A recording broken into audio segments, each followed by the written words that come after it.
एक दफा का जिक्र है, छोटे छोटे बोने एक घने जंगल में जा पहुंचे। जंगल निहायत खूबसूरत था, हर तरफ सरसब्ज दरख्त, रंग बिरंगे फूल, तितलियां, परिंदे, जानवर, हरियाली थी। बोनों के सरदार ने सोचा कि हम यहीं पे घर बना लेते हैं, इससे अच्छी जगह को नहीं हो सकती, यहाँ जरूरत की हर शय मौजूद है। बोनों ने अपने घर वहाँ बना लिए और खुशी खुशी रहने लगे।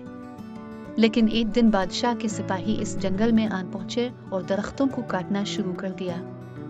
देखते ही देखते जंगल उजड़ने लगा, तमाम जानवर और परिंदे जंगल को छोड़कर जाना शुरू हो गए। बोने जंगल की हालत देखकर बहुत अफसरदा हुए। फिर बोनों के सरदार ने कुछ सोचा और बादशाह के पास पहुंच गया। सरदार ने बादशाह से इल्तिजा की कि बादशाह सलामत, आपके सिपाहियों ने हम बोनों के परिंदों और जानवरों के घर तबाह कर दिए हैं, बड़ा मेहरबानी हमारे घरों को तबाह न किया जाए।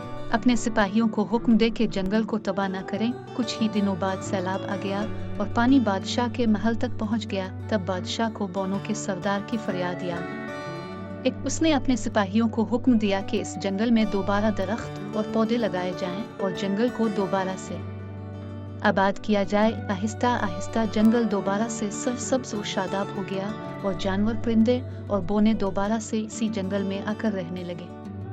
नतीजा, हमें माहौल को नुकसान नहीं पहुंचाना चाहिए।